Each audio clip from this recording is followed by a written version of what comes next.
Good evening, everyone, and thank you for joining us this evening for homelessness in Huntington Beach. And what we're hoping to share with you tonight is better understanding of why homelessness is, how the city plans to work with the people who are in that situation, and then also provide you this evening an overview from some excellent panelists. This evening, we're going to have Natalie Moser, a city council member from Huntington Beach, Orange County United Way, Becks, Hayhoe. Becks has done many of these classes throughout the county, and she's really done a great job here in Huntington Beach because I've personally attended, I think, 3, right, Becks? Lauren, she's here on behalf of Mercy House. Thank you, Lauren, for your service. Lauren's the one that keeps everybody in order there in the navigation center. Our wonderful city manager, Oliver Chi. Welcome, Oliver. And our police chief, Julian Harvey. And the screen's gone, so I'm not sure who else. Let's see. Oh, Hayley, who is part of our homeless team that actually goes out and meets with the homeless people. And we can't give her enough kudos because she's been doing this a long time. And I think the whole task force has taken pride on really getting to know the people and finding out what their needs are. So without further ado, I'm happy to turn it over. Who's ready to go next? I'll take that, Barbara. Thank you so much. Natalie. So thank you, everybody who's here tonight. As Barbara mentioned, we'll be working tonight and going through a number of different topics, including our Homelessness 101, the big picture, the city's layered homeless response, on the ground, our homeless task force outreach efforts, our navigation center operations, as well as some Q&A. Barbara already kind of went over a little bit about the different people who are going to be here, but I wanted to start with myself and, why is this important to me? I got really involved, really more so involved in the community in early 2017 when I joined the Human Relations Task Force. Then I joined the Huntington Beach Interfaith Council, which led me to walking into a meeting at Community United Methodist Church with Homeless United Huntington Beach because I had concerns about the number of homeless people we'd seen in the community and wanted to see, what was being done to help them and to help the greater community at large as well. And fortunately, I did walk into that meeting and I was pleasantly surprised to find a group of well-meaning and committed people who were just regularly getting together to see what they could do to help the community. And some of those people that were included there included former mayors Ralph Bauer and Shirley Detloff. And they are really gems and jewels in our community and helped lead that group forward in a way that helped to really, we said, gather, connect, listen, and transform the community. And really through my work with Homeless United since 2017, I got to know a lot more about the challenges of homelessness, also a lot of the disconnects within the different parts of the homeless systems, with the nonprofits, with the churches, who are all doing such wonderful work. But I could really tell that there were some opportunities to better connect nonprofits and churches with our government as well. So fortunately, that's why one of the reasons why I wanted to get more involved in the political process is because I saw how important it was for government to work with these various nonprofits and different entities. And as we all know, homelessness is a big challenge within our community. And really, it's going to take our entire community and our commitment to really working to get our neighbors without addresses off of the streets and to get addresses. So with that being said, just give a little bit more information on each of our panelists tonight. Becks Hayhoe, as Barbara mentioned, is the Executive Director of United to End Homelessness for Orange County United Way. This initiative was launched in 2018 and brings to life recommendations from United Way's groundbreaking study, Homelessness in Orange County, the Cost to Our Community. United to End Homelessness works on public awareness and education and finding ways to increase individuals' access to more affordable and permanent supportive housing as a way to end homelessness. Also, we have Lauren McGunigale, who oversees the development, coordination, and execution of Mercy House's public outreach efforts, which are a crucial component to help people understand homelessness and the tools needed to address it. Lauren also helps lead fundraising efforts and coordinates volunteers to serve at the nearby navigation centers. And then finally, we have our city staff, Julian, Oliver, Hayley, and a multitude of other staff who are working to tackle homelessness on many fronts, and we'll go over many of those fronts tonight. With that, please know that at the end of our conversation tonight or our presentation, we will close with a Q&A session. So if you would like to submit a question, please enter it into the comment boxes depending upon your platform where you're viewing this, and our staff will share them with tonight's panel towards the end of the town hall, and we'll all do our best to make sure that your questions are answered. With that, I'm going to pass it over to Becks. Wonderful. Thank you so much. And thank you so much for the invitation to be able to join residents of Huntington Beach tonight as you are taking this opportunity to learn more about homelessness and to learn more about what your city is doing to address homelessness. My purpose and part for tonight is to provide some overall education on homelessness in Orange County. So I'm going to walk you through a briefer presentation of our Homelessness 101 class. So the best place for us to start is to talk about definitions of homelessness, because we have two federal departments that have got definitions of homelessness, and unfortunately for us, they do not have the same definition. So we're going to break that down to make sure that we are all talking about the same thing. So we have HUD, the Department of Housing and Urban Development, and we have the Department of Education. So HUD's definition is really referring to people who are literally homeless. So people who are out on the streets, people who are in an emergency shelter, people who are perhaps living in their car or an RV. They're living somewhere that's not fit for human habitation, that wasn't designed for long-term living. And then under the definition, the HUD definition that we have, a really important distinction, and you're going to hear me talk about this tonight, chronic homelessness. And so chronic homelessness is a particular kind of homelessness where somebody has been homeless for a long period of time. So they've been homeless for 12 months or longer, or they've been homeless 4 times in the last 3 years, totaling 12 months. It's very technical. But for our purposes, it's somebody who's been homeless for a long period of time, and they have a disabling condition. So that is what it is to be chronically homeless. It's the vulnerability of their health. So they've got a disabling condition, and they've been homeless for a long period of time. And so in HUD's world, they're really looking at solutions for people who are chronically homeless and solutions for people who are non-chronically homeless. Underneath that, they start to look at subpopulations, so seniors, veterans, families, and transitional age youth. So that's youth under the age of 24. That's sort of the HUD world of homelessness. And then the Department of Education, when the Department of Education is talking about homelessness, they are just referring to children under the age of 18. And some of you might be familiar with the term McGunigale. This was an act that came out to define homelessness for the Department of Education. And they include in their definition of homelessness, children who meet the HUD definition, so literally homeless, but they broaden that definition and they include children that are living in hotels and motels, which we do have a lot of that here in Orange County. And then they also include children that are living in situations where they are doubled up or tripled up. And what we mean by that is we often see families that are living in shared accommodations. So let's say there were 2 families living in a studio apartment or 3 families in a 2-bed apartment.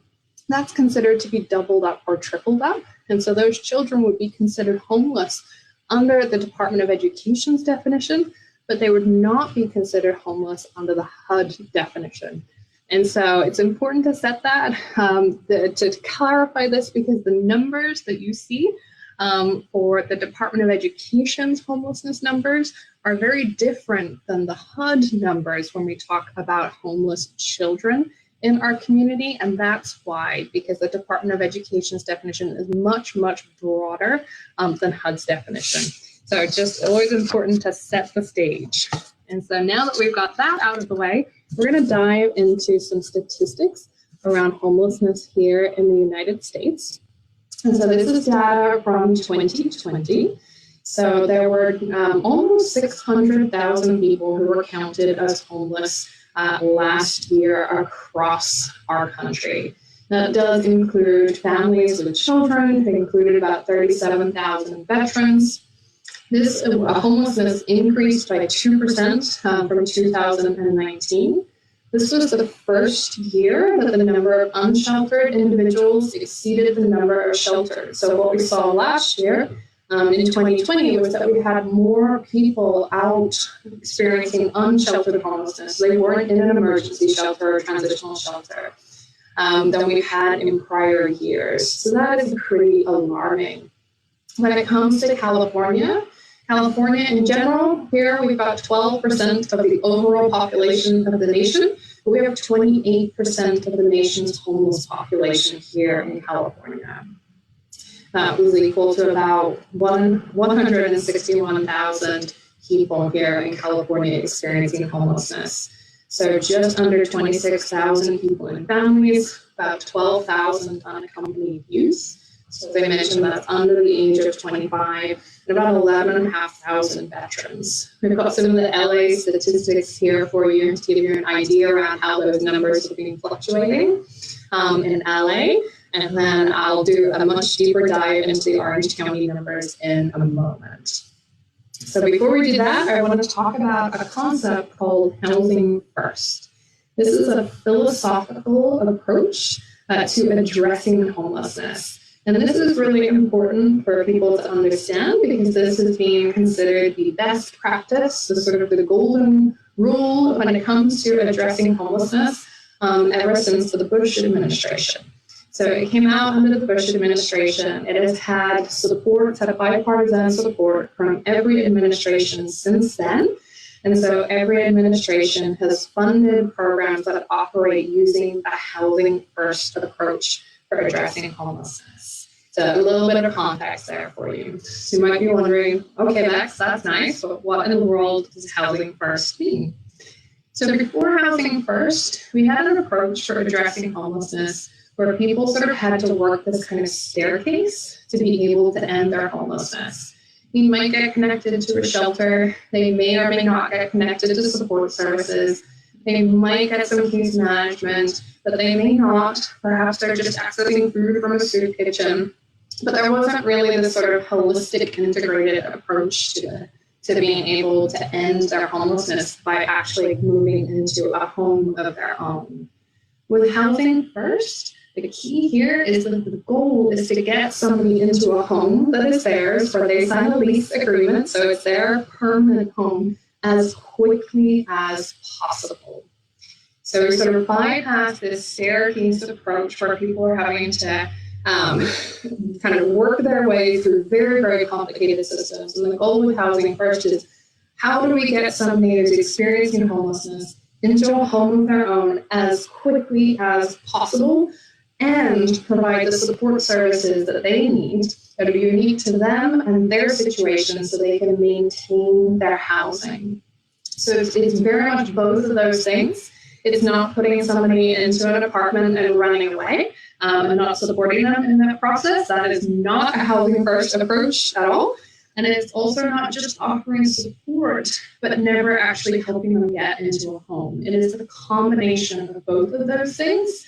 How do we help somebody's homelessness end permanently as quickly as possible? And how do we support them in that process and then provide the support they need to maintain their housing?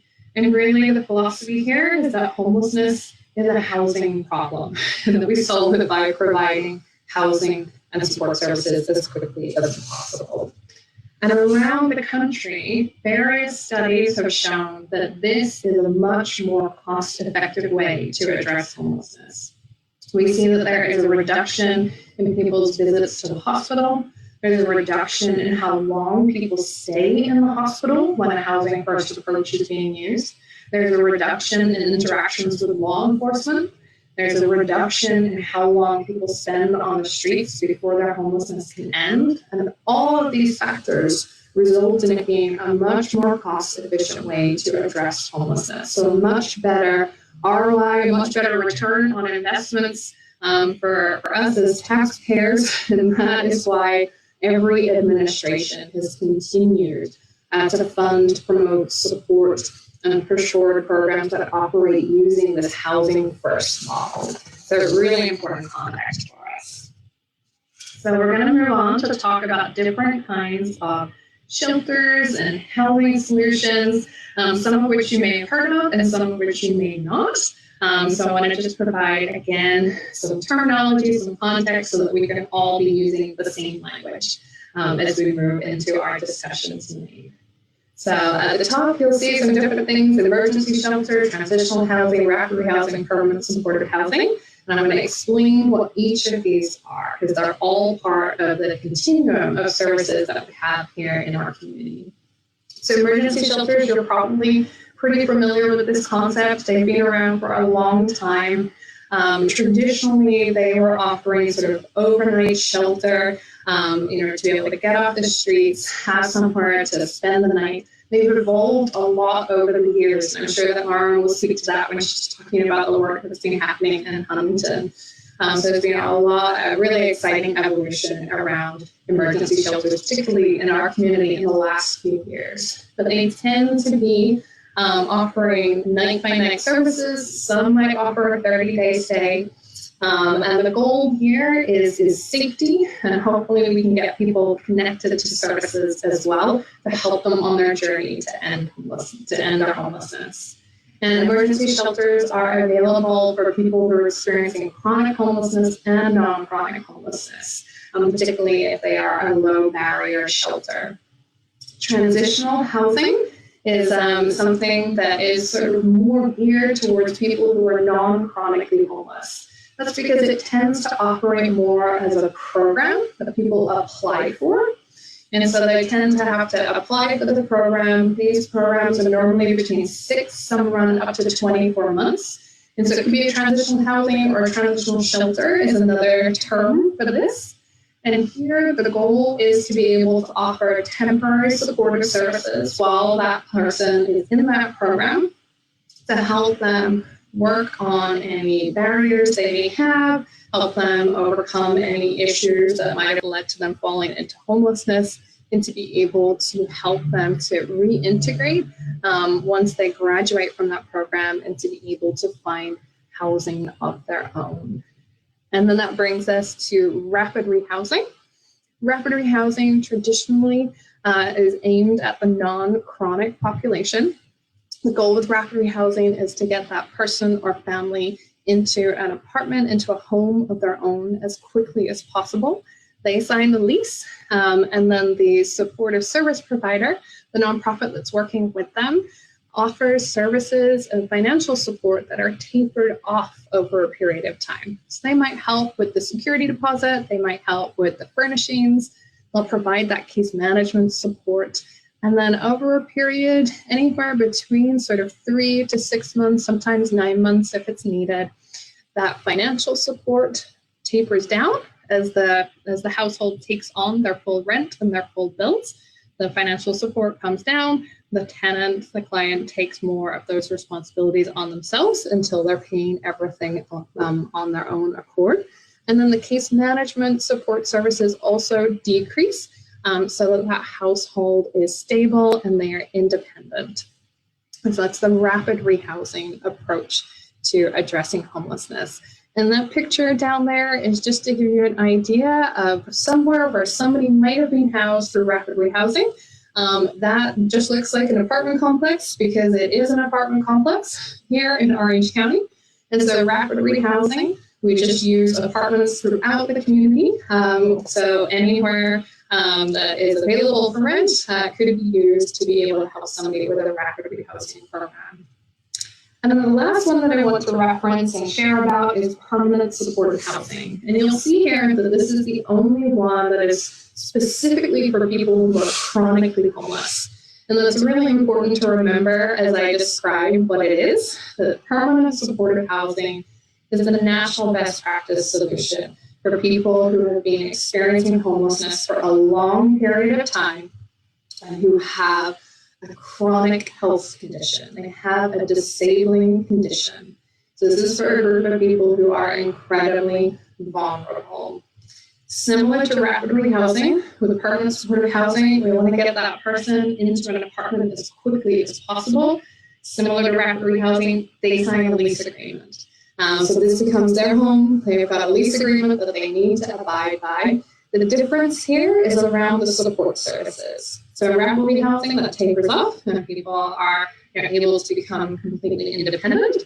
With permanent supportive housing, the key is in the name. So if you're smart, you probably figured it out already. The support services are permanent. And again, this is for people who have those really serious health issues where they need those supportive services. And the goal here is to be able to help those people to stabilize and be able to just sort of address any issues that they may have and be able to move forward with their lives. And this is a picture of a permanent supportive housing development here in Orange County. Wanted to show you, give you an example of what it looks like. It looks like an apartment community because it is an apartment community. This one is in Anaheim.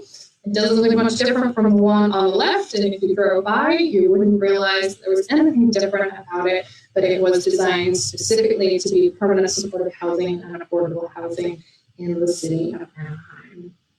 So if I were to ask you the question, which of these approaches to addressing homelessness do you think are operating using housing first? If you're watching this with a friend, turn to them, tell them what you think out of these are addressing homelessness using a housing first approach, and then we will have a little drop down to help us.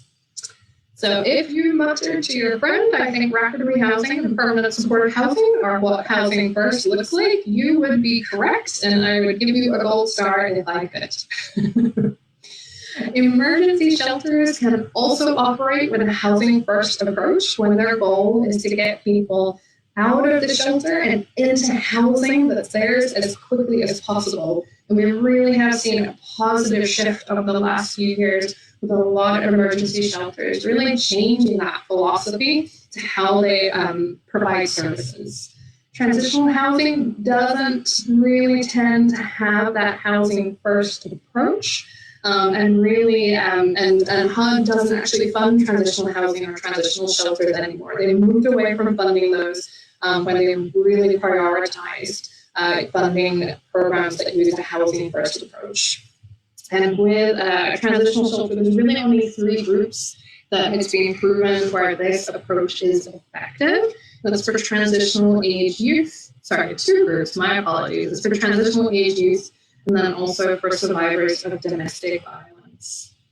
So that's a little on those. And now we will dig into some Orange County specific data. So I'm about to share data from the 2019 point in time count. And I'm aware that 2019 was 2 years ago. But due to the pandemic, this is the most recent data that we have. And so that is why I am reporting on it. So back in 2019, we had just under 7,000 people who were without a home in Orange County.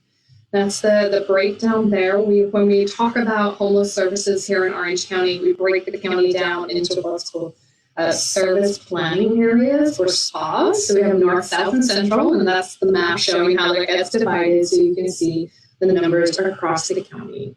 But of particular note was the fact that we had 677 seniors experiencing homelessness.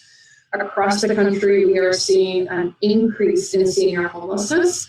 And we are expecting, unfortunately, that number to continue to grow over the coming years and decade.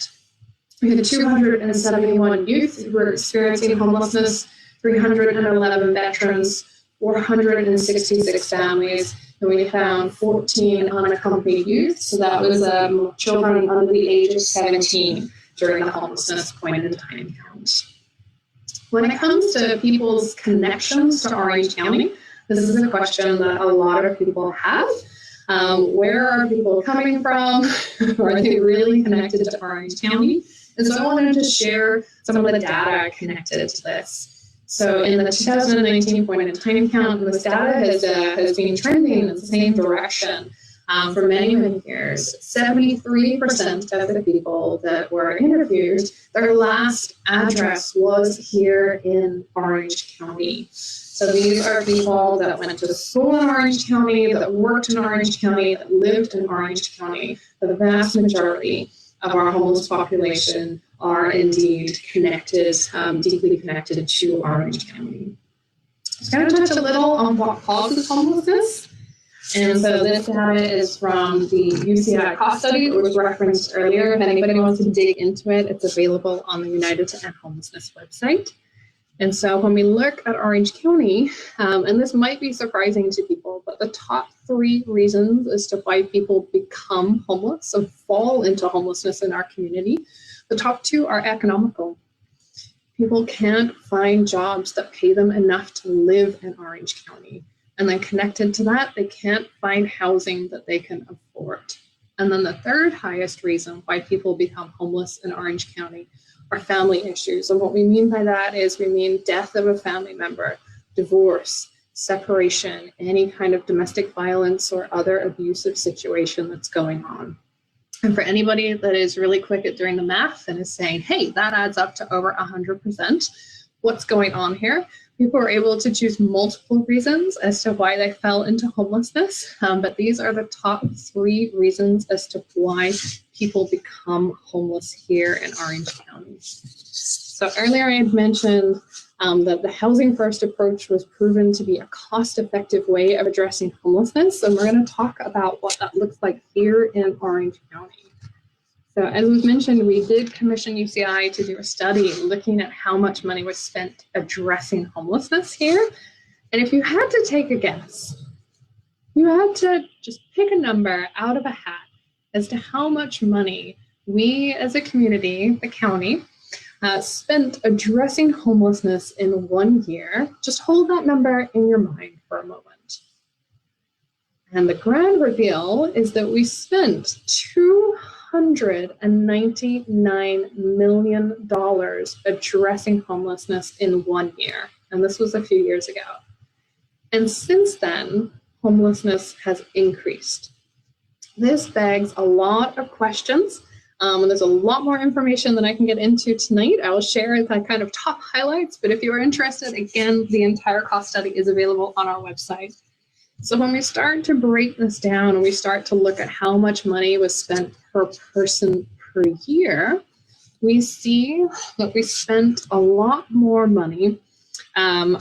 We spend a significant amount of money on people who are experiencing chronic homelessness. So over $100,000 a year was being spent on people who were living on our streets, who had a disabling condition, who'd been homeless for over a year or longer. As we learned earlier, the Housing First solution, the national best practice for addressing chronic homelessness, is permanent supportive housing. The cost of permanent supportive housing for a year is about $51,500 a year.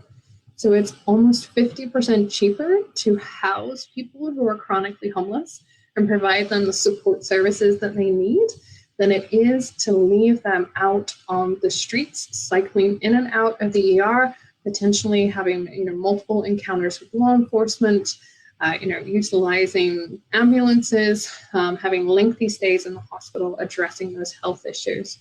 So it's much, much cheaper to address homelessness than it is to do nothing. When we look at the top 10% of our chronic homeless population and how much money was being spent on them, we found that it was about $440,000 per person per year for them to remain homeless. That's almost $500,000 for somebody to be living on our streets. When we place that group into permanent supportive housing and provide them with support services, and this does include healthcare, the cost went up a little from before.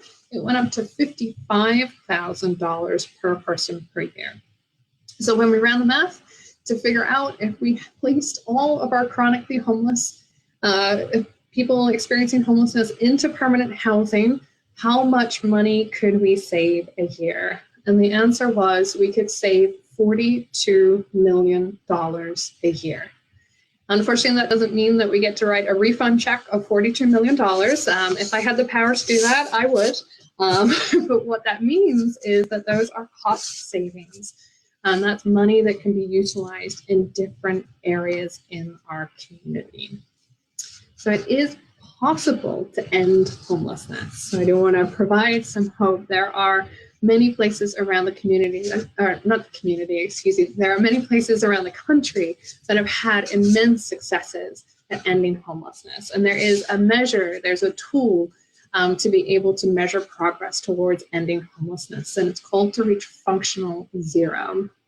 And so when we reach functional zero, it means that episodes of homelessness are rare. So people don't often become homeless in your community. They're brief, which means that we're able to get people housed permanently as quickly as possible, and they're non-recurring, means that people do not fall back into homelessness, that they're able to maintain their housing. And so that's called functional zero. So other communities have done it. As I mentioned, Utah reduced homelessness by 91% in a decade. Houston reduced homelessness by 75% since 2011. 4 communities across the country have ended chronic homelessness. But even more impressive than that is that 3 states and 82 communities have ended veterans homelessness. So they've reached functional zero for veterans homelessness. There's only one place in California that has reached functional zero for veterans homelessness, and that's Riverside. So our neighbors have reached functional zero for veterans homelessness. So the question is, how did these places do it? Well, this may not come as a surprise. They used a housing first approach to addressing homelessness. And they also made a shift away from isolated acts of charity to a system designed to end homelessness. So instead of sort of a good thing here and a good thing here and a good thing here and hoping that it would all connect, they really looked at their system to analyze the gaps and to get everything to work together with the goal of ending homelessness. So that brings me to the end of our snapshot. If you're interested in learning more, we do have a full 2-hour class that we recorded, and it is available on the city's website, so you can catch that. And then if you'd like to connect with us at United to End Homelessness, feel free. We're on all the social media, well, most of the social media platforms. We're not cool enough to be on TikTok yet. But we're on everything else, so please feel free to follow along and visit our website if you'd like to learn even more about homelessness. And thank you for the opportunity to share this with you tonight. Thank you, Becks. That was terrific. You know, every time I hear you give that presentation, I learn something new. And you do it so well. Thank you again. And now it's my great pleasure to introduce to you our city manager, Oliver Chi, and our police chief, Chief Julian Harvey, and they're going to talk to us about what's next for Huntington Beach and services. What's that? I think the chief was saying that Becks should get on TikTok ASAP. But thank you, Barbara, so much for the chance to talk a little bit about what's next for homeless response in Huntington Beach. We're just incredibly lucky here in Huntington to have Chief Harvey really during this period as we've worked to stabilize and hopefully now start refining and improving our overall response to homelessness. And really, I'll provide a little bit of background on what's happened historically. Julian and the team have been working on developing really the next steps in what is it that the city is going to do as we start trying to get to, as Becks described, as we try to get to functional zero, where homelessness is something that is brief in duration and rare, and something that doesn't exist anymore here in our community. And really for us, this journey to responding to homelessness, it started in 2013 when the team here in Huntington started to seriously start assessing our homeless response issues. Back in October of 2013, as the issue started to become more acute, our police department went out and started doing our own counts. We identified back 8 years ago, we had somewhere between 130 to 150 homeless individuals here in the city at that time. And as Becks described, the latest point-in-time count info that we have identified that Huntington now has 289 unsheltered homeless here in our city. As we started thinking about what to do, Huntington's been on the leading edge of making sure we're allocating resources to respond to the issues here in our city. In 2014 and 2015, we created our initial homeless response team.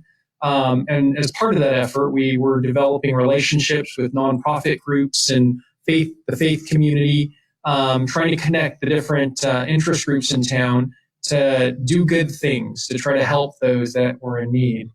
As we moved forward in 2015, the city added our first full-time officer dedicated to the homeless response team. And in 2016, we added a second officer.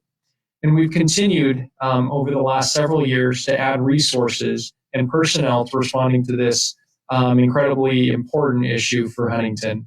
Today, we have 7 staff that are fully dedicated to our homeless task force, includes 4 police officers that are assigned there to the team full time. We've also got 3 outstanding outreach case managers. You'll hear from Hayley a little bit later tonight on some of the amazing work that our people are doing out in the street every day.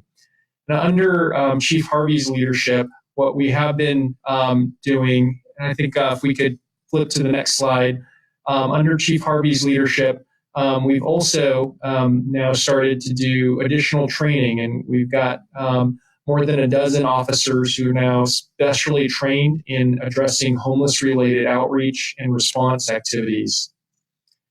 In addition to adding resources in terms of personnel, the city's also spent time adding resources in terms of partnerships. There's a number of nonprofit and faith-based groups that the city has really embedded into the fabric of how we do business.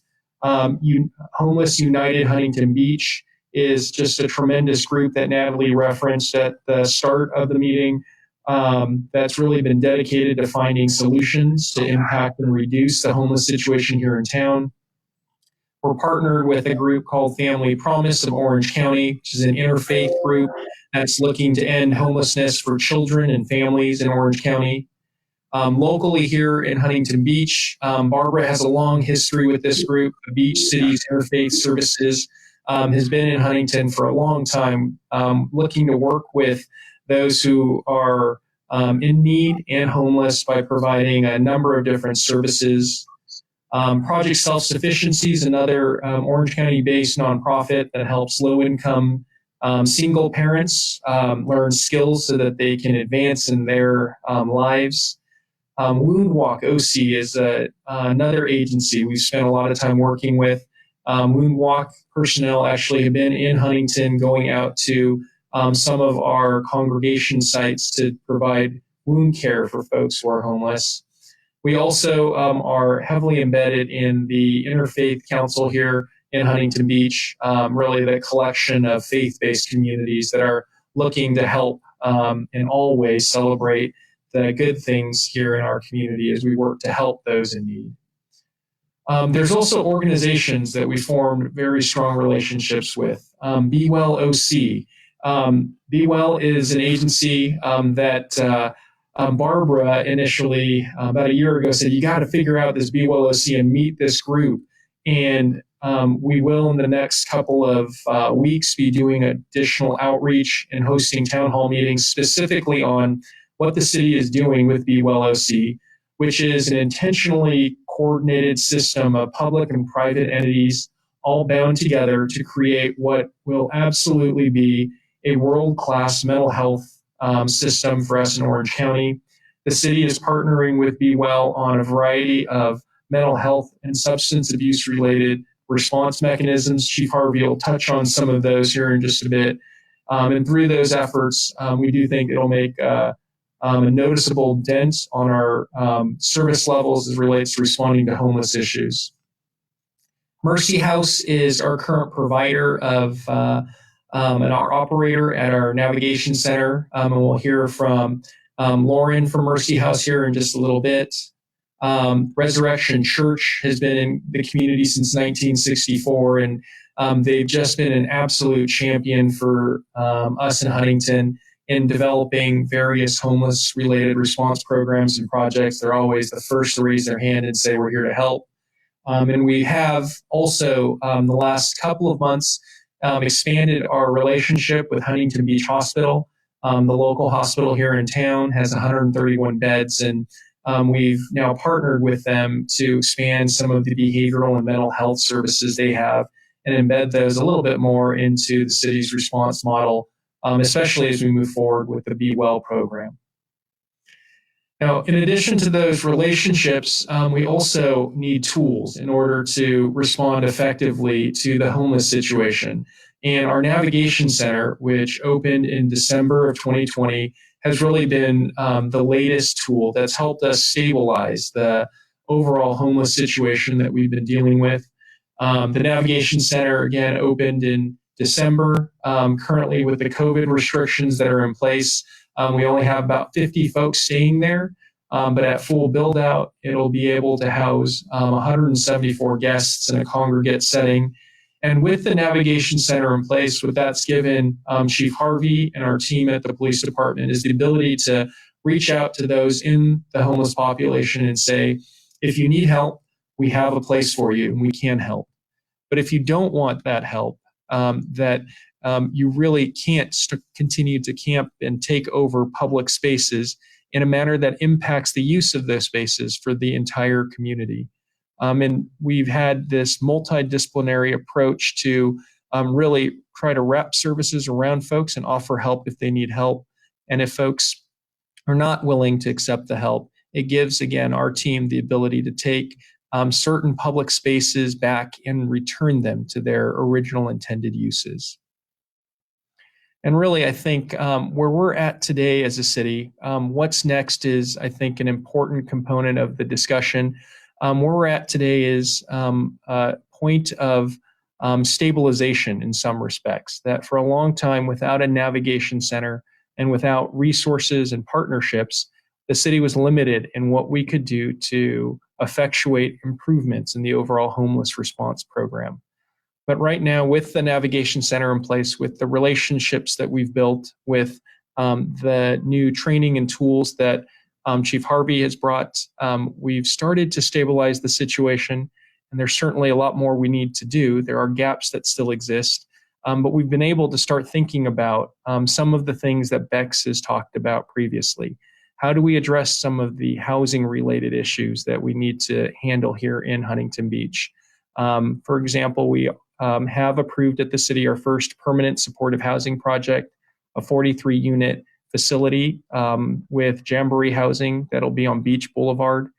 And also next week, Chief Harvey has been instrumental in helping us design what we think is going to be a massive improvement in our overall mental health response.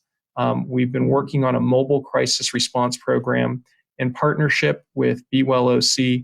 Again, in the coming weeks, we'll spend more time talking about some of what those efforts look like. But despite all of those efforts, we do recognize there are still gaps that exist in our homeless response efforts. That some of those gaps include the fact that job training and volunteer programs aren't entirely in place, that transitional housing and permanent supportive housing and additional sheltering for families and children, those are gaps that we have. Prevention activities to stop folks from becoming homeless, and how do we collect data? Those are all things that we absolutely need to improve on.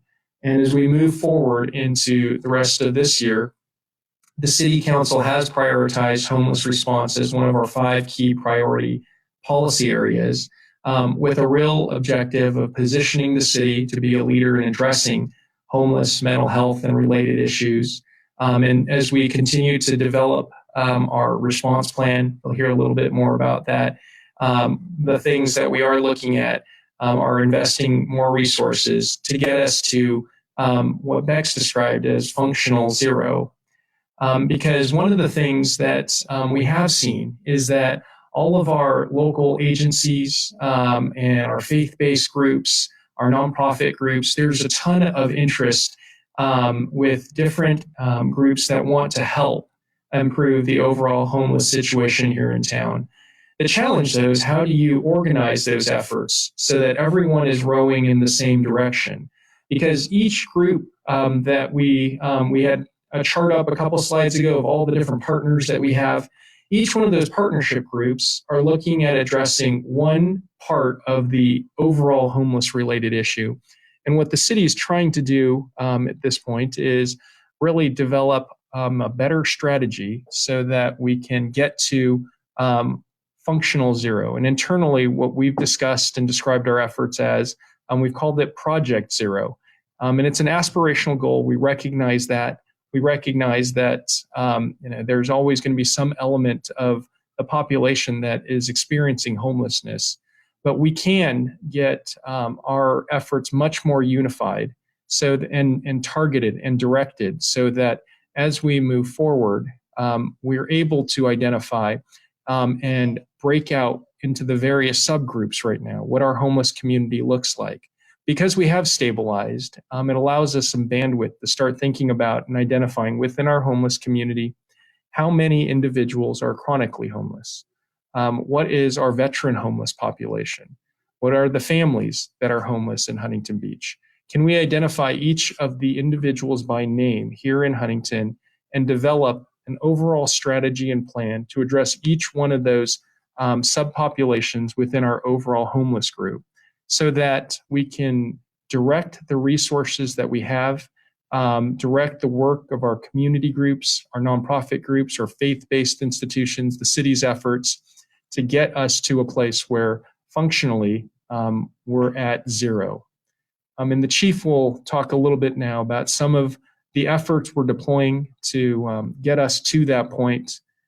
Julian, we'll turn it over to you to talk a little bit about some of the work that you're seeing our team do on the ground with our homeless task force. Thank you, Oliver, and everyone, and thanks for the presentation, Becks. A lot of my presentation today is going to actually highlight the work of Hayley Yantorn, one of our full-time case managers. She'll be presenting shortly, but it really is about that in the field outreach. That's where it starts for us, and that's where we get the most traction. And I want everyone to know that since the inception of our homeless task force case manager approach about 5 years ago, we found long-term supportive housing for over 500 individuals in the city of Huntington Beach. And those are documented by name. And so I can't overplay that statistic enough. Is 500 lives that were changed, and I can't sit here today and say they've all been success stories. They haven't fallen back into perhaps addiction or homelessness for periods of time, but it was 500 individuals who were able to navigate to off the street. And so, but it starts and ends with outreach. And Hayley will talk about some of our approach. And I want also everyone to know that our model in Huntington Beach is being replicated around the county. I just learned that there are cities around the county who are moving away from the contractor service provider to a more in-house approach, which Huntington Beach did from the get-go, for that local knowledge and that buy-in, that ownership of the problem, as opposed to being assigned to several different cities. It is our problem in Huntington Beach, and we approach it that way. And so we have had some recent successes, and and a lot of those, when I say the word success, it's one of those individuals who's navigated off the street. And we're going to talk about some projects, some problem areas where we were able to return some public spaces to their intended use. And, that is an absolute must. I don't know if we can fast forward to some of the slides here, Catherine. If we can go to some of the work we've been doing on the ground. So we have Thankfully, the support of the city council, we have ordinances in place that allow us to more effectively address some of the real specific problems, be they bike chop shops or property storage or camping. We have the tools in place because of the existence of the navigation center and all the other support to be able to strategically take enforcement action in order to maintain our very precious public spaces for their intended uses. And that is what our efforts focus on. And we go to where the problems are in our parks. The most recent one, it had some media attention, was in Weeder Park, in a long-term encampment in there where individuals were somewhat out of sight, but living in deplorable conditions, in unhealthy conditions. It wasn't good for anyone. It wasn't good for the environment. We were able to rectify that. There were other areas, the Sunset Beach area. There were some structural environmental conditions which led to the continuance of homeless problems and criminal activity. And through the crime prevention through environmental design approach, we identified those, and actually working with the Sunset Beach Association got a couple of those removed. It may not sound like progress, but it really is. When there is a structure or a physical presence of something that's creating or lending itself to criminal activity and you can affect that, you should take that opportunity, and we have done that. So there are some lingering problems, as everyone knows. Some of the more visible areas are in our railroad rights of way, and working with Union Pacific and our other railroads, we actually have a cleanup program scheduled for the very near future, within a matter of days, and that will be a partnership with the railroad and our city. But even absent the railroad's assistance, we're in there regularly addressing criminal activity and again, conducting outreach in order to help navigate these folks to better circumstances. But there does tend to be an accumulation of blight in these areas, and through the partnership with the railroad, and they are understaffed. I want everyone to know that it is a woefully understaffed organization, that I have brought that to the attention of their executive management, that some of what is happening in our city is an abdication of the responsibilities that the railroads have for maintaining their rights of way in a safe and clean manner, and it's not happening to the degree it needs to. So just want everyone to know that I'm doing what I can in terms of their management, even beyond their police force, to try to rectify that. But they are in Orange County currently, and they're working their way south and west on some of our spurs. I want to first, Oliver touched on this, is we have not been doing a great job in terms of data collection. Be completely forthright on that front. Is some of what the case managers are doing, and Hayley will comment on this. They've been keeping good statistics. Some of it is for HUD requirements and other things. Our officers have tried various platforms to varying degrees of success.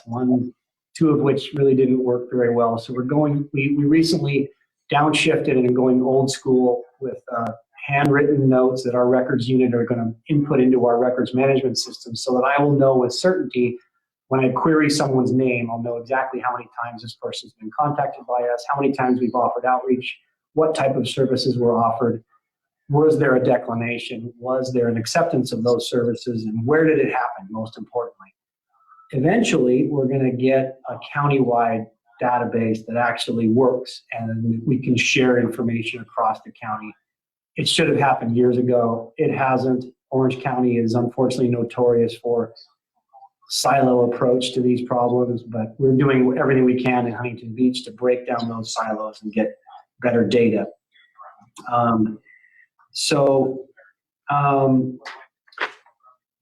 With that, I want to hand it over to Hayley. I've done enough talking. I'm sure there'll be questions, but I want Hayley to walk everyone through our approach to outreach and from someone that is on the ground every day conducting this work, and she'll be able to highlight some, we don't often hear enough of the success stories. So with that, I'm going to hand it over to Hayley.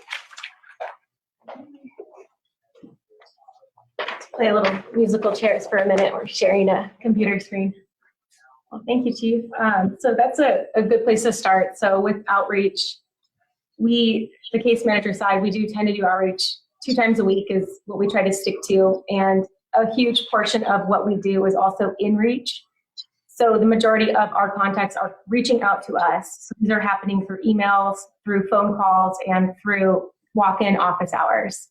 So that is usually the typical platforms of how we acquire our clients.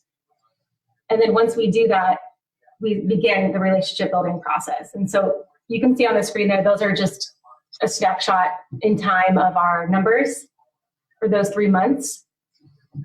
And you can see the outreach contacts there. So typically what we do is we meet the people where they are. So our primary focus is to unpack whatever barriers they have, whatever obstacles they're facing, and really try to assist them in finding solutions for those things. So primarily, we're finding people with no documents, no birth certificates. They don't have ID cards. They don't have the bare minimum. And so we are helping them build up all of these essential documents that they're going to need for housing later down the road. So our approach is very hands-on.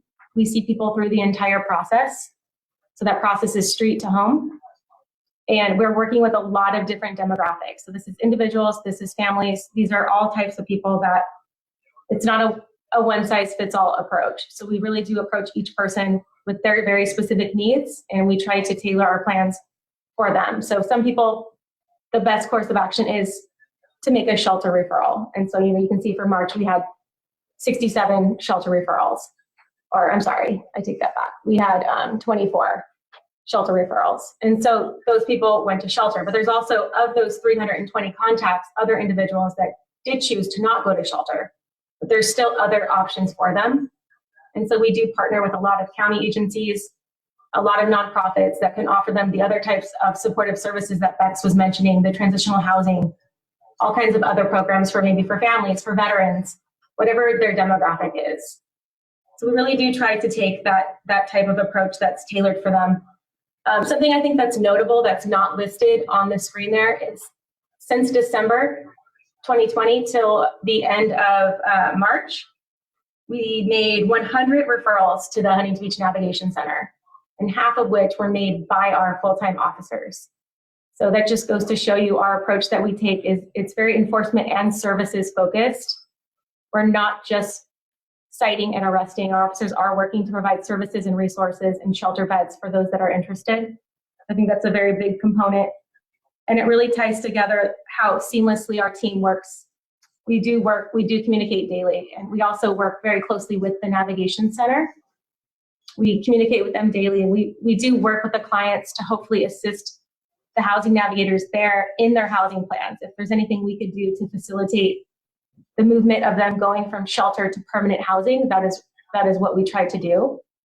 So we've lately been working with them, helping getting birth certificates.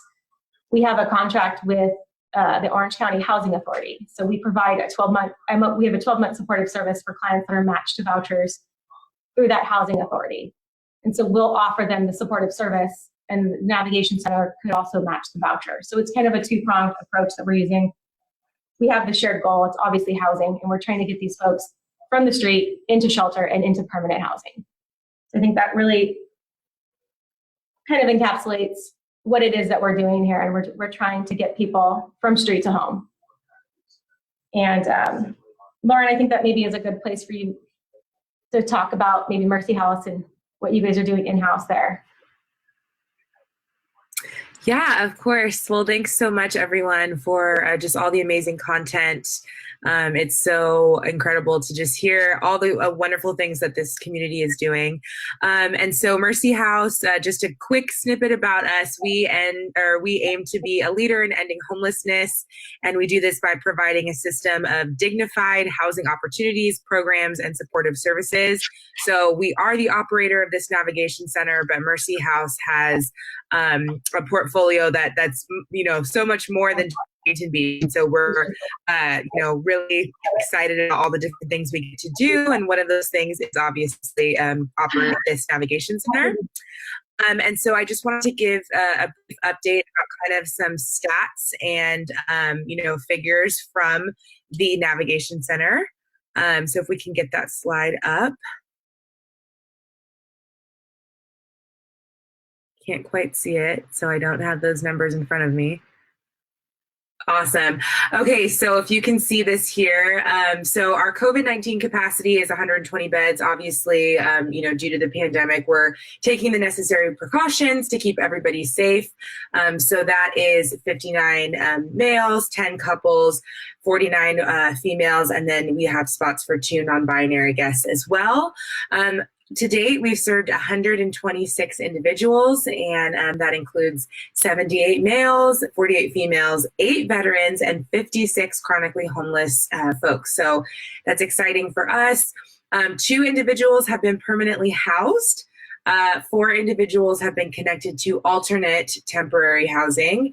And then we've experienced 28 new enrollments in February. And I know that those numbers in March are, being reported out probably within the next few weeks. But all of that is really exciting. And I really loved what was kind of brought up, I think, by Oliver and then even by the chief as well, that we're just really looking forward to getting some more permanent housing in Huntington so that we can, make those exits a little bit, raise that number and really see our clients exiting to permanent housing, ending their homelessness like Becks talked about as well. But these numbers we're excited about, and we've loved our partnership with the city and only see things getting better and better from here. So that's a little bit about the kind of operational side. And then the other thing that I get to talk about that I love talking about is how you in the community can get involved.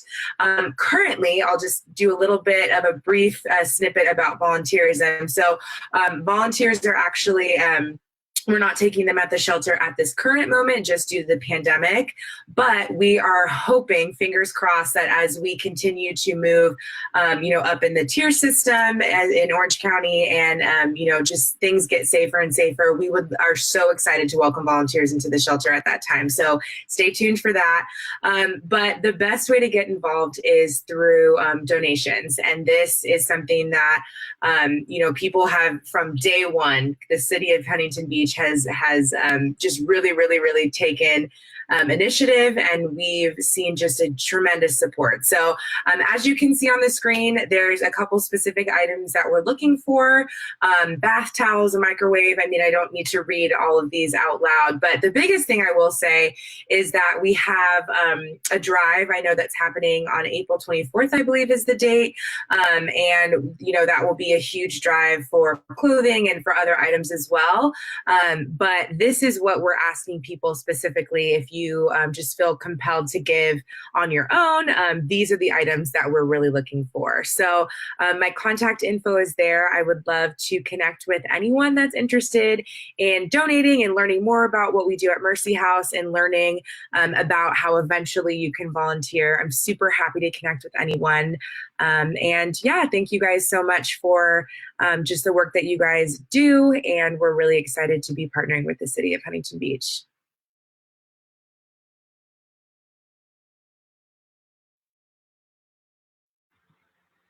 Thank you so much, Lauren, Becks, city managers, everybody so far. We do want to pass this back off, and also Councilmember Dalglaze. We do want to pass this back off to our residents and get questions. But before we get the questions that have been presented to us this evening, we do have some videos of some questions from people on the pier that we wanted to present to you and to this group first.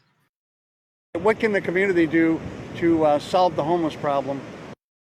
I was wondering if affordable housing would help with the homelessness crisis that we're dealing with in Huntington Beach. Do emergency shelters actually do anything to help in the long term of homelessness?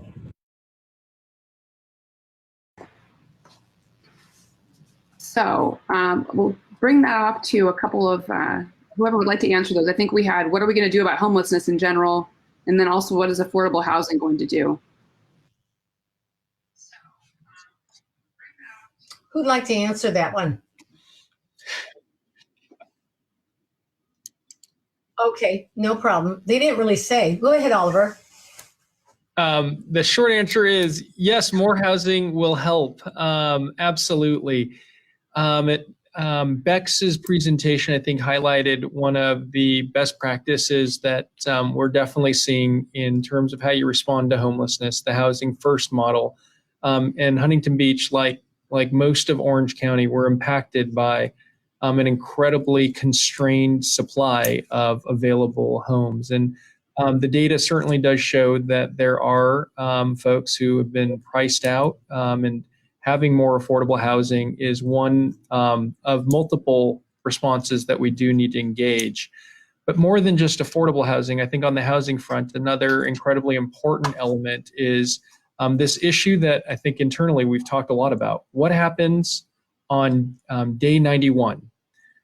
So we use 90 days because, generally speaking, individuals that are moving into our navigation center after 90 days, we're hopeful that that particular individual is a more permanent housing plan in place. But for folks that are transitioning from a congregate shelter setting, where do you go on day 91 so that there is this transitional opportunity to help folks stabilize? And if you think about the homeless population, there certainly are folks that do need a lot of support, be it mental health support, addiction-related support. And if individuals in that population do get stabilized in the navigation center, where do they go in terms of that next step? So permanent supportive housing is really a vitally important element, I think, of the solution, in addition to building more housing in general across all different income levels. But Becks and Lauren, I know, probably have more to add on that. If it's okay, I'd like to jump in. It's Barbara. I just recently attended one of, Natalie's a member of the Huntington Beach Homeless Solutions. Isn't that the name, Natalie? Right? Homeless United. Oh, Homeless United, sorry. Anyway, I was mentioning a number of the different kind of housing models. And we are fortunate that Jamboree is going to be building one here in Huntington Beach. But around the county, they have really done, in my opinion, an excellent job of some of their permanent supportive housing. For example, Oliver, you mentioned, if you're coming out of a shelter and you're still a little tender and maybe a little fragile, you can't really jump in there. And I think that's one of the reasons why permanent supportive housing is so important, because they'll have the wraparound services. And I know we didn't really talk about that a whole lot this evening, but I think what we're going to end up finding is we're going to end up needing a lot of wraparound services, because have you noticed slowly how, we are having shelters out there. We are getting some housing. You, Lauren, great job of getting, and Hayley, great job of getting people permanently supported. So that's probably, if we could somehow create a funnel where people could go and feel comfortable, because I'm sure it's really scary for them too, right? They get settled in a shelter and then they have to go somewhere else. But I do believe by doing it that way, they'll be able to take some of the things they learned with them, and hopefully it'll make, a little bit more comfortable. Is Hayley still on the call? Hayley, how about you? Do you have any thoughts about you've helped many people get into, permanent supportive housing?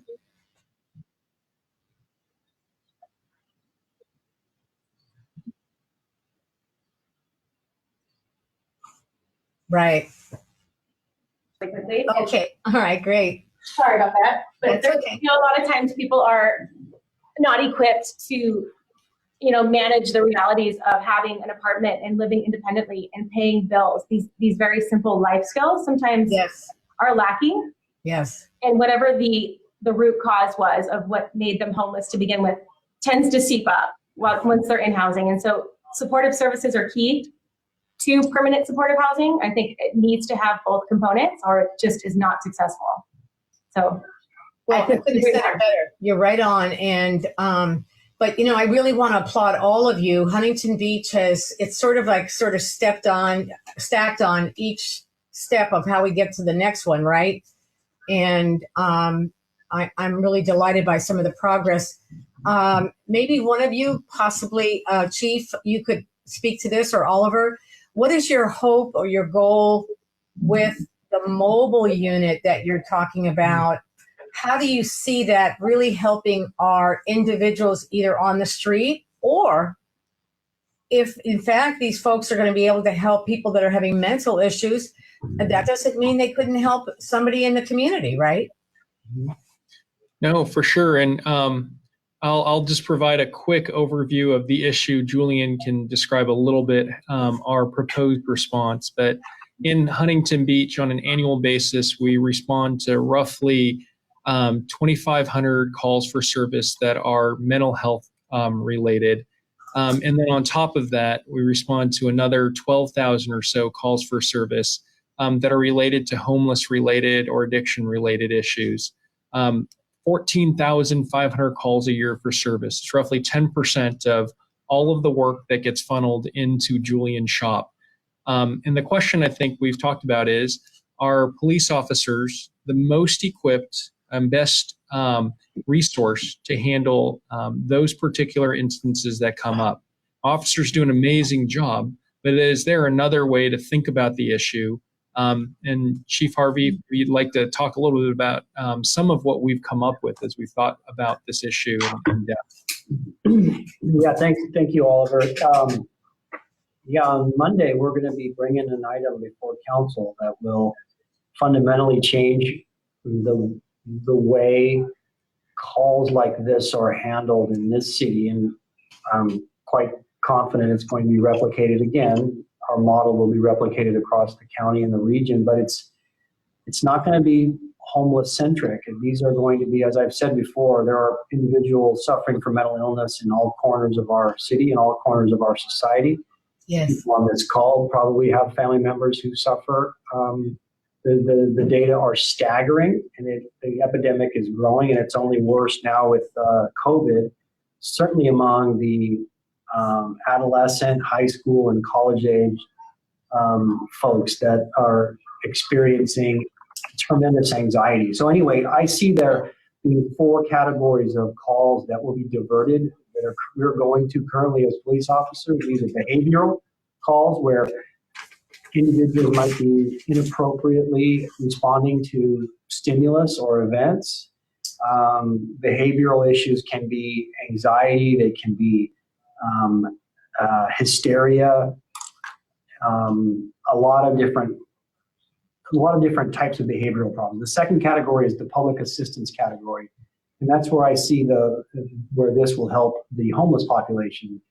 Sometimes individuals we go to calls that there's a person on the ground and no apparent medical reason or condition that would require an emergency response. They're simply perhaps in need of food or water or assistance of some type.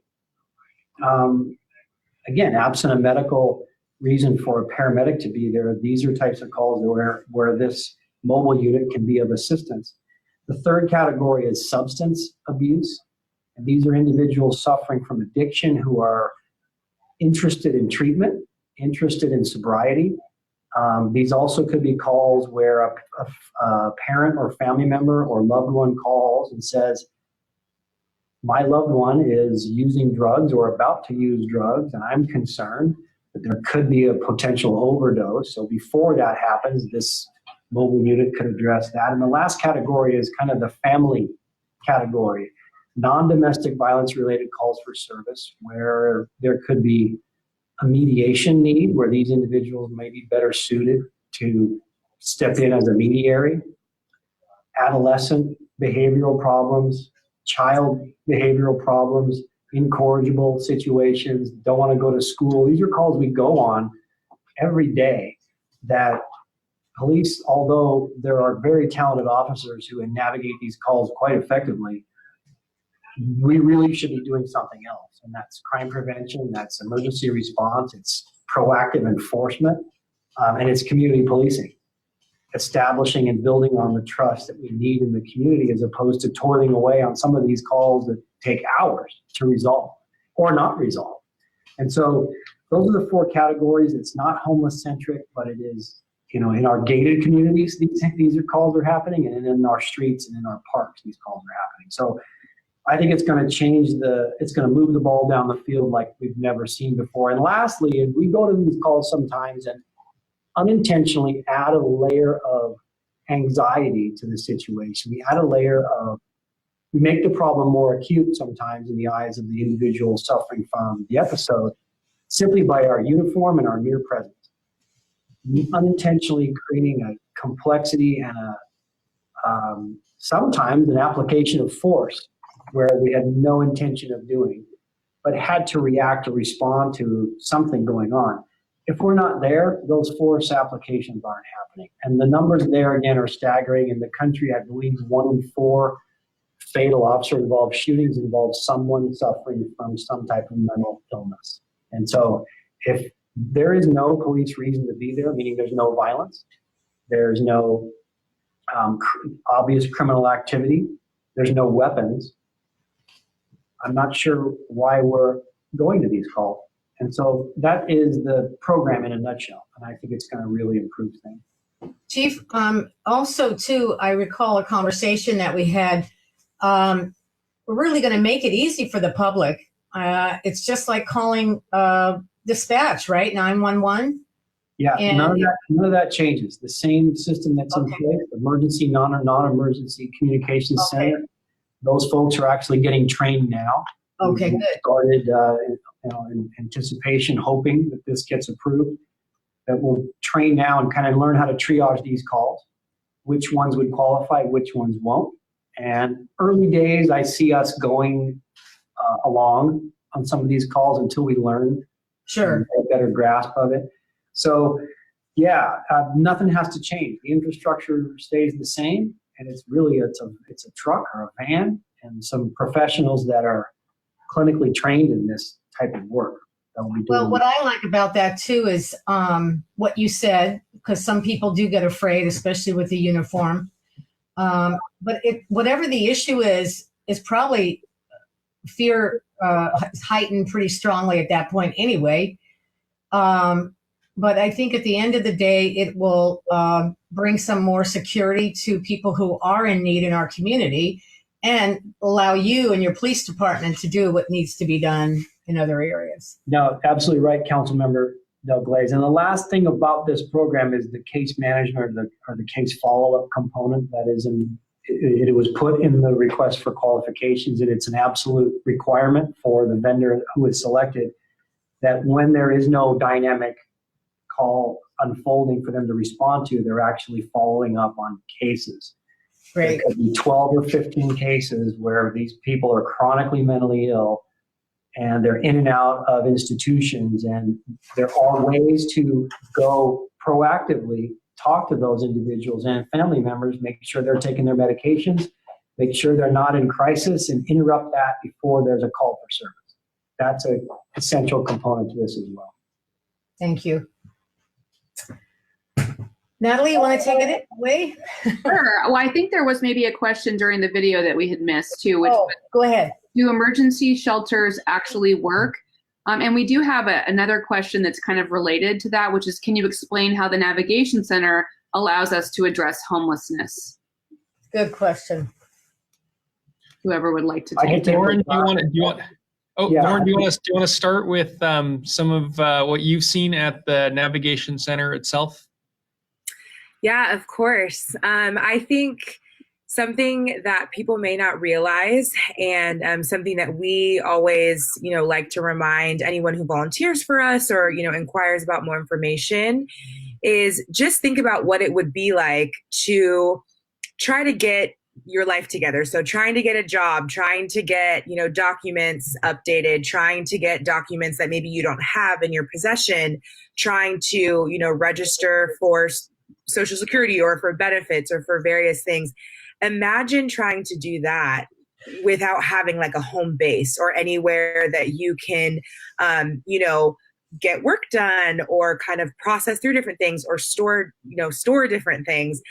Imagine trying to interview for a job and not having anywhere to put your items or not having any, you know, where to shower. You know, there's a ton of different things that I think most people just take for granted having a home. And so emergency shelters are critical in the stabilization of, you know, of people's kind of lives and helping them kind of get back to whatever it is they maybe want to pursue or, you know, really into permanent supportive housing so that they can continue receiving, you know, services if they need those. So I think it's a, you know, it's a crucial step. Obviously the goal is to get people into housing. So, you know, permanent supportive housing, kind of like Becks mentioned, that housing first model, you know, we want to get people into housing as soon as possible, but especially in a city like Huntington Beach, where that's not super accessible in, you know, in the current moment. Right.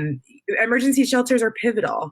And at the Navigation Center, I mean, we take that very seriously. We understand that each client is coming in with a different story, with a different set of needs. And so our housing navigators and our staff there are just really focused on making sure that they can become stable and then, you know, take their next step, whatever that is. So they're crucial. Thank you very much. Another one that was on the People on the Pier was what can our community do to come together to help solve this problem? Bex, do you want to maybe take a little bit of that one? Yeah, absolutely. Well, the first is if you've been attending tonight, you've already started. So thank you. Being able to educate yourself around homelessness really is the first step if you want to get involved and engaged. The second is that we heard tonight, which I was just delighted to hear, is that the city of Huntington Beach is looking at permanent supportive housing. And so one of the things that if you are a resident of Huntington Beach and you're excited about that, you can contact your elected officials, you can contact your city staff, and you can let them know that that is something that you are excited about, and encourage them as they are looking at this. And I would say if you would like to learn more around how to advocate and engage with your elected officials, we offer a course on how to do that as well. So it's called Advocacy 101. You can sign up for that on our website, and we will teach you how to get engaged. If you've never made comments at a city council meeting before, it'll teach you how to do that, take away any fears that you might have. So we would welcome you at one of our Advocacy 101 classes. And then I think the other part is just sharing what you've learned. There's a lot of misinformation out there around homelessness. There are a lot of myths, a lot of misperceptions. And so if you learned something new tonight, tell your friend over dinner, call someone. And then the other part would be, you know, using your social media to share things that you've learned, things that you've picked up on, engage in conversations around the solutions to homelessness that are proven to be the best practices. So those are a few places to start. Donate. Lauren provided a great list of items that they need at their shelter. That's another great way to get connected and to be able to support the work locally. And then just to highlight something that Oliver touched on, which is just the need for us all to work together for common solutions. And so if you are part of a faith-based community or part of a nonprofit, you're interested in that, I'm sure there is a way that they will get you connected to be a part of that integrated solutions that everybody is moving forward together and complementing each other and not duplicating things that are already happening. So those are a few of the things that come to mind immediately for that question. Thank you so much, Bex. And I also really appreciated what you were talking about earlier and Oliver was speaking about too, which is looking at this all as a system where we all have to come together to see where the gaps are. And that includes government, nonprofits, faith organizations, and also our community members, not only coming together, but getting educated in places like we are tonight as well. Barbara, do you want to take one more question?